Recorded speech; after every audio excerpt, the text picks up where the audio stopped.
Well, his thematic is building back better.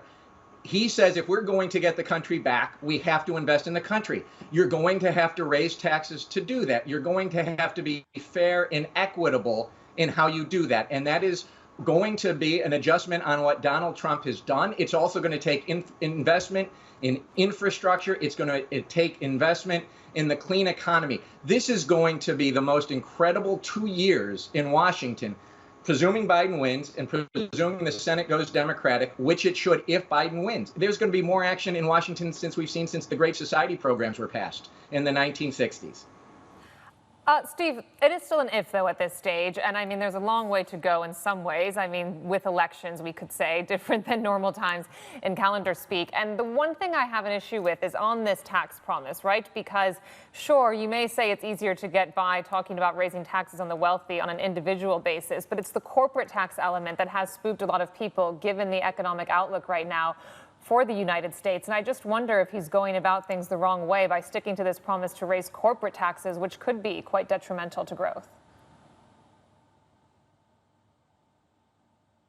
He's going to make it very clear that we have to invest back in the country and that everybody has to be a part of it.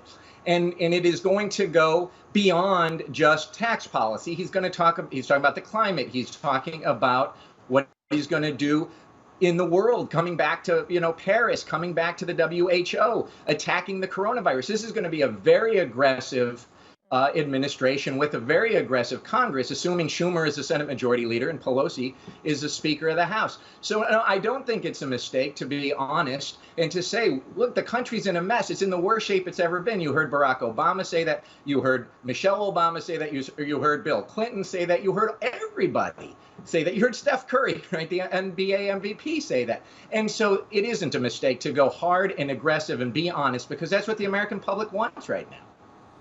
Indeed. I mean, everyone wants to see a solution to the COVID-19 crisis. But in reality, I mean, we're still waiting for this vaccine to be developed. And with Joe Biden talking about getting more rapid testing, talking about getting the mask mandate through, I mean, there are even some questions over legally whether he could get that national mask mandate through. And even though we don't have as much rapid testing as people would like, we know the administration is working on it. So what is actually going to differentiate this from the promise to what is put in practice?